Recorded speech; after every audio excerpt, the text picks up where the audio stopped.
Chiefs Kingdom ACU crew, welcome back to another podcast for that ass. And it looks like EB is out in Washington, Steve. May he come back to Kansas City for a coaching job? Let's talk about it. Before we get this show started, thank you for watching All Chief Stuff. We appreciate you guys being here. There's a lot of Chiefs content out there, and you guys are watching us, and we appreciate that. If you have not subscribed to this channel yet, hit subscribe now. We're going to try to sneak over 25K before the Super Bowl's over. Mike, people were talking all year about how Matt Nagy sucked, and they really needed Eric Bieniemy back in Kansas City. Well, now that's a possibility. That is. Adam Schefter has reported the Commanders are hiring Cliff Kingsbury as their new offensive coordinator per league sources. Steve, Cliff Kingsbury was rumored to go to the Raiders. Yes. But he said, nay, not going there, dumpster fire over there. But let's go to Washington. Let's go to Washington, huh? Right, I'm so confused. The whole thing's kind of confusing about Cliff Kingsbury because the first report I saw of Kingsbury was that he was going to go for the head coaching job of Washington football team. Right. But then, I'm sorry, what is it now? Washington Commanders. It's the Redskins, for the love of God. That's their name. But anyway, he ended up not doing that. That went away. Then all of a sudden he's offensive coordinator for the Raiders. Then 2 days later he says, nay, will not. Steve, Now he's back in Washington. Full circle. Clifford doesn't want to face Andy Reid and Patrick Mahomes 2 times a year. He doesn't want anything to do with Vegas. He knows about Pat. He coached Pat in college. He knows he don't want his ass whooped like that but twice who does want that? Albert Breer, the moron himself, reports sources the Raiders are working on a deal to hire ex-Bears offensive coordinator Luke Getsy as their new offensive coordinator. The highly respected Getsy was in the mix for a bunch of offensive coordinator jobs in this cycle. Pretty wild day in Vegas. A couple questions. Why was Luke Getsy like what people wanted to go after, and Bieniemy is getting shut out all of a sudden? Why do we even want Cliff Kingsbury over Eric Bieniemy? Cliff Kingsbury's not won any Super Bowls. Once Cliff Kingsbury backed out of the Raiders, that was the next headline was, it's between Getsy and Eric Bieniemy. And I said on our live stream, Mike, I thought that would be a great landing spot for Eric Bieniemy because his mentality, the way he is, he's very hard-nosed. It reminded me of the offensive mind like Antonio Pierce is the defensive mind. Like I thought it was a perfect little marriage there in Vegas. But you know what, Mike? They can't do anything right. They always screw it up. They make the wrong decision. I think they did it again, which is cool for us. But now Eric Bieniemy's kind of sitting around twiddling his thumbs, wondering what's going on here, Mike. Yeah. He's not getting a shot at this head coaching stuff, and now they don't even care about him being the offensive coordinator. What is the deal? Right. Do you think he may come back to Kansas City? Is it possible that they could bring him back? I would take him back as a wide receiver coach. Connor Embry, peace. But I'll tell you, Connor Embry, I think, took a lot of unnecessary heat this year. Absolutely. I really do. I think he was a scapegoat. The same way I believe Matt Nagy was somewhat of a scapegoat. We just seen the Chiefs trying to run a Ferrari offense with Honda Civic parts. It wasn't happening. You cannot do it. Now that they simplified it, they took that 7 wide receiver room, cut it down to about 3 guys that are actually running the proper plays and catching the football. You see a totally different team. But is there a way we can get Bieniemy back here? Or do you think Bieniemy just does something different? I'm under the assumption if I were Eric Bieniemy, I would say sayonara to the NFL. I'd go back to college where my hard-ass coaching style could work to turn a program around. You could get a nice Big Ten school offer. I don't know if he could get in the SEC, but you may be able to get in the Pac, whatever the crap they are now, 12, 10, 14, 3,000. Who knows what they are? Maybe he goes to the ACC, the WAC conference. He can whack. Who knows? But I go back there and I try to show everybody I can win. I can lead young men to victory. I can change a program. And I come back to the NFL in 3 or 4 years and I go straight scorched earth. Yeah, that's ideal for Eric Bieniemy, Mike. Obviously, something's wrong here. Like everyone said, Eric Bieniemy wasn't getting the coaching job because of racism. That's what they went with a couple years back. It's still going. And of course it is.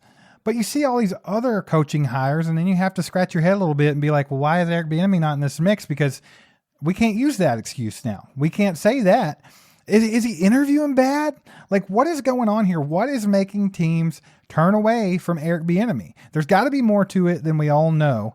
Not sure what it is, but I agree with you, Mike. I think the best thing for Eric Bieniemy to do would be to go back, take a step back, go to college.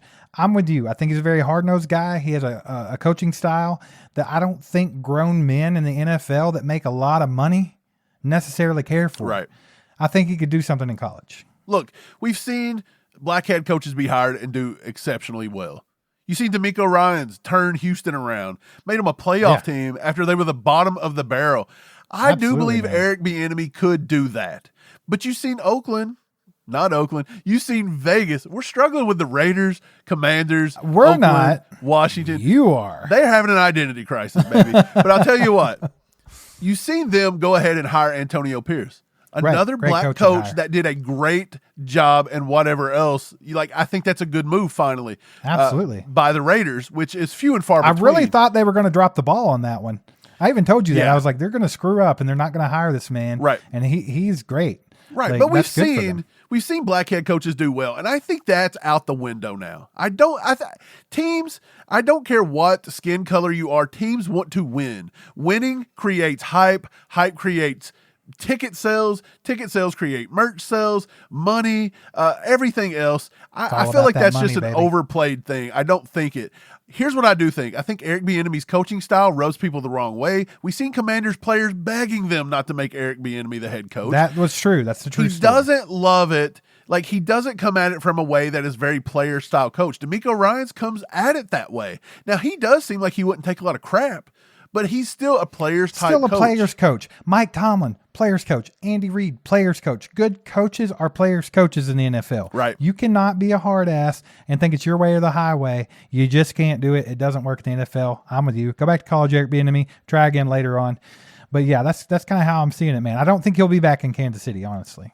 Okay, good to know. Well, we might have another vacancy. Lead NFL insider for NFL on CBS, correspondent on Real Sports HBO, Jonathan Jones, says Chiefs defensive line coach Joe Cullen, the great Joe Cullen, by the way, is considered a candidate for several defensive coordinator jobs. Sources are telling him his name is in the mix with the Seattle Seahawks and the Commanders. Here go the Commanders again, as well as University of Michigan. Steve, might we lose Joe Cullen? And if we do, does that maybe mean Chris Jones could slide out the door too? Maybe this is a bad omen. I don't think they're a package deal by any means. But let's not mess with this defensive line. And we've got a serious defensive line problem coming up. Yeah, for sure. I mean, everybody thinks Chris Jones is going to be gone anyway. Like the football casuals, the guys that don't dig that lot of very far into it. Throw him away. Like, yeah, just throw him away. It's no big deal. He's not a top 10 NFL player or nothing. That's easy. Just throw them away. They'll just come by every year. We can just get one in the draft. We looked good in the first game against the Lions without him. No, but it's funny because you talk about Cullen, and he's kind of like Eric Bieniemy, what we were talking about. He's a very hard-nosed guy. He runs a tight ship there on the defensive line. We saw it at camp, Mike. God, do you remember Daniel Wise? This was the guy that everyone thought, hey, Daniel Wise is just as good as Chris Jones. We don't even need Chris Jones anymore. He could sit out. He can hold out. You know how hard it was for Daniel Wise to practice that day with Joe Cullen's foot firmly up his ass? That dude went after Daniel Wise. All we heard, and we were like, 40 yards away? Danny, get your ass over here and do it right. Damn it, Daniel! Get it together, Danny. What are you doing? That's what this guy's doing. Joe Cullen is a masterful defensive line coach. That will be a huge loss for the Chiefs, in my opinion. Let's hope he doesn't. But if you had the choice, Steve, would you rather go to the Seattle Seahawks, the Commanders, or would you go back to the NCAA champs, the Michigan Wolverines, and see if you could maybe get a head coaching job in the future? I don't care anything about Michigan Wolverines. I don't necessarily like them, so I wouldn't go there personally. I think that's the worst choice. Absolutely. I think if he can get a defensive coordinator job in the NFL, go ahead and take it. I think he would probably succeed. The players seem to love him in Kansas City, and he's done well with this defensive line. And he's not had the easiest task handed to him because it started off with Chris Jones and a holdout. Turk Wharton's coming back off of an injury. Derek Nottie got injured recently. I mean, there's been a lot of pieces. They've had to go grab Mike Pennell. Like, it's not been an easy road for Cullen. But, I mean, this defensive line's been shining very well. They've been getting a lot of pressure. They're doing a lot of good things. Right. I think that he could definitely be a successful defensive coordinator somewhere. I'd love to see it. Here's what I would think. Now, it would be easy to go to the Commanders and maybe be defensive coordinator opposite of Cliff Kingsbury. But honestly, I like what Mike McDonald's doing up there in the Northwest, because I'll say this: Michael McDonald, not the singer, but he is trying to put together something special. He just tried to hire. Actually, he was trying to interview Mike Kafka from the Giants, and the Giants actually blocked him from being an offensive coordinator. So I don't know how that's going to work. But they were scared of that one. But he recently, just a couple days ago, added Leslie Frazier to his assistant head coaching position up there. So Leslie Frazier, a good defensive mind. I think I would maybe go to the Northwest and maybe consider a defensive coordinator spot for the Seahawks and see what I could do. I think if I was Joe Cullen, that might be where I go. Yeah, I mean, I think any situation would be good for him. Making that step from defensive line coach to defensive coordinator is a big step. And I think Joe Cullen's definitely got, the mentality and the brain. Yeah. He can do it. I think he can do it. Will we see it happen? I'm not for sure yet. Wouldn't be surprised if Cullen's not with us next season. 100%. Steve, we're in the Super Bowl, if you didn't know, versus the 49ers. Yeah. Check this out. Why the Chiefs rookie with 0 playoff snaps could play a big role in the Super Bowl, says Jesse Newell from somewhere in KC. I don't know. He says, hopefully the fact that Felix has played in some games, says Spagnuolo. I don't know why I said that wrong. He'll be able to step up in there and perform pretty well for us. He goes on to say he would get some plays here and there, Spag says. Again, I've said this before. It being lack of playing time was not a reflection on what Felix was doing or not doing, but the other guys are playing pretty good. He goes on to say, we feel real confident with where Felix is. Steve, I was under the assumption, a lot of Chief fans are under the assumption that he was losing some playing time because he wasn't in the right spots. PFF was grading him low. There was a lot of times you'd watch him on film. He was not, holding the edge. He wasn't in the right spot. He wasn't doing this and that. There were times he was getting washed completely out of place. But Spags says, nay, that's not it. And we know Spags has to say things like that. He's not going to throw him under the bus. Right. But are you confident with Felix? And do you even think Felix is going to play that much in the Super Bowl? I would be very surprised if Felix got more than a handful of snaps in the Super Bowl. Let's be honest here. Right. The story, the headline being, Chiefs rookie could make a big impact in the Super Bowl. Throw that out the window. That's silly. But what I do like from this is knowing going forward, Felix could pan out. Felix could eventually give you some production because he was a first-round draft pick, Mike. Like, people were expecting him to come in here and make a splash this year, but we had a very oversaturated defensive end room. It's been very difficult for him, and that's exactly what Steve Spagnuolo pointed towards, is the fact that he's playing behind so many good guys. That's why you haven't seen a lot of Felix. And it kind of takes away from that narrative that Felix is a big giant bust and he just sucks and they picked the wrong guy and he's never going to get playing time. I don't believe that either. I think Felix is a fine football player. We all watched him in college. He didn't just forget how to play football overnight. I think Felix is going to be just fine. There's a good step going from college to the NFL, a big learning curve. I think Felix is going through it at his own pace. Right. I think he's going to be just fine. I think we'll see a lot more Felix next season, but don't expect to see him doing a lot of crazy stuff in the Super Bowl. I would love to see him maybe play 5-10 snaps if you need to. This is if the 49ers start putting together long drives and the guys are on the field for 50, 60 snaps. Do what you got to do. That's where Karlaftis is going to struggle a little bit because he goes so hard. You got to find time to get him some breathers here and there. Jones gets gassed. Right. Yeah. And I would love to see him come in and make a nice contribution. And I believe if he's called upon, he will do a good job. Steve, moving on. NFL analyst rants about Chiefs being underdogs for the Super Bowl. How in the world, says Ross Tucker, Steve. You'll know Ross Tucker. Tucker was a Ivy League offensive lineman for the Princeton University Tigers, the old Tigers. He played 7 seasons in the NFL. He is now a contributor at 94.1 WIP in Philly. He does the Eagles preseason and pre-games. He does a lot of stuff. But Ross Tucker actually come out and says this. How in the world are the 49ers favored in this frickin' game? Says Tucker. He says Fesco, he was on Fesco in the morning. The Chiefs, I felt like, were clearly the better team in all 3 of their playoff games, including Buffalo and at Baltimore. The Niners, guys, I can name 6 plays right off the top of my head in the Packers game where if they went the other way, the Packers win.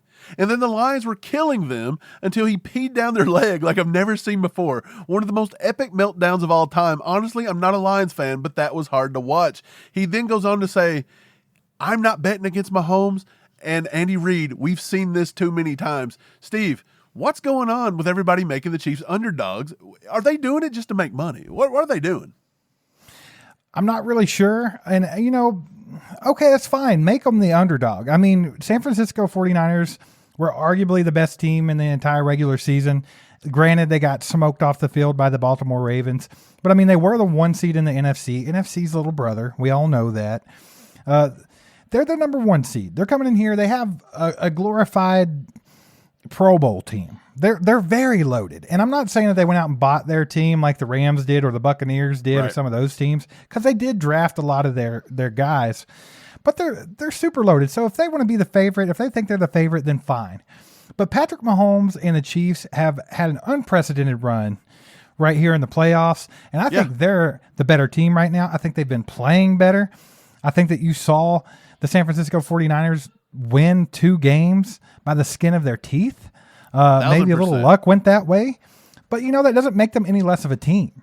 I will say this is going to be a good game. They're not going to lay down and let the Chiefs beat them, and vice versa. The 49ers offense is good. I don't consider it to be great. I think it's good, and I believe if you can eliminate Christian McCaffrey, at that point, our corners versus their wide receivers, Justin Reed, possibly getting matched up on George Kittle, I'm fine with taking that all day long. You got to stop McCaffrey. We've talked about it a lot. The Chiefs have been doing that in the playoffs. Against the Dolphins, they only allowed, 76 rushing yards against a good Dolphins run game. Against the Bills, they allowed over 160 or 170, but you have to remember a lot of that was Josh Allen. Was Josh Allen. Josh Allen had 72. Against the Ravens, they held the Ravens in check big time. Lamar on the ground was who had the most rushing yards, was Lamar on the ground. He had 54. Gus Edwards had 20, and Justice Hill had 3. So they had somewhere like 80-something, 88 yards or something like that off the top of my head. So we've actually been stopping the run. I think Christian McCaffrey going up versus Chris Jones, the meat and potatoes of this defense, right up the gut, having to look right at Chris Jones, and right behind him, he's going to be seeing our boy, big hit stick Nick Bolton. He's going to see Drew Tranquil right in his grill. They're not going to be able to run up the middle. I've talked about this before. I believe people's overlooking the fact that Chris Jones will dominate this game because he is a huge mismatch for that interior offensive line. So I believe that even though the 49ers are decent, I don't think they're playing their best football right now. They've shown that they're susceptible to getting beat. They're hanging on by the skin of their teeth. And the Chiefs are playing their best football at the moment and getting hot at the right time. I think the Chiefs are going to win this one. Not even that nervous. And I'm not disrespecting San Francisco. I just don't feel – I feel it in my plums, Steve. Yeah, I feel it down in my plums too, Mike. I'm very comfortable. I'm very comfortable with this matchup. I feel like the Chiefs – can flourish in this matchup. I just do. They match up well with the 49ers, probably better than any team out there. And that's counting the Baltimore Ravens that just whooped their ass all over the field. Right. I think the Chiefs can do this, man. I think that, like you said, Chris Jones is a huge factor against that interior offensive line. That's a weakness. I also think that Brock Purdy, he's Brock Purdy. I'm not going to go as far as to say he doesn't deserve to be there. He's not good, this and that. But I do think that like people like Cam Newton have a point when you talk about him being a game manager. I don't think he's anything special. And I also think that he's young and he's not experienced. The biggest games he's ever played in his life, Mike, were against the Green Bay Packers and then against the Detroit Lions. Right. And in both games, they should have lost. Both games. Right. He's played 3 top 10 defenses. He's only beat 1, and that was Dallas. I think Steve Spagnuolo brings heat on him. I think he disguises a lot of blitzes. I think he disguises a lot of coverage. I think we get pressure on Block 30, and then he melts down a little bit. He melts down a little bit because I just don't want to see a 30 melt down. Could you imagine the stench? I'm just saying, man, we have such lockdown corners.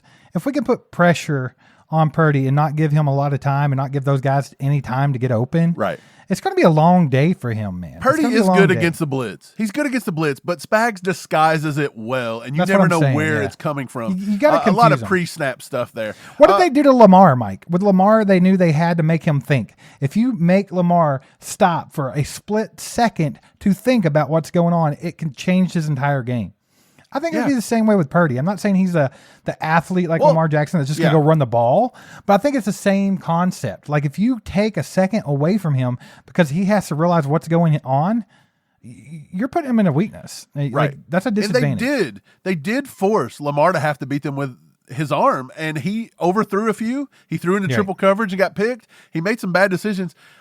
He could have had another one picked that he caught himself. Great play. Right. Flashbacks of Mariota there. But I'll say there were several times that it could have been worse for Lamar Jackson, actually. It really could have. Yeah. But I think that's going to wrap it up for today. Thank you guys for watching. Steve, do you got anything left for him? No, hit that like button, hit that subscribe button, and hit that bell. We'll catch you next time, Chiefs Kingdom. Go Chiefs. There goes a sight from my soul.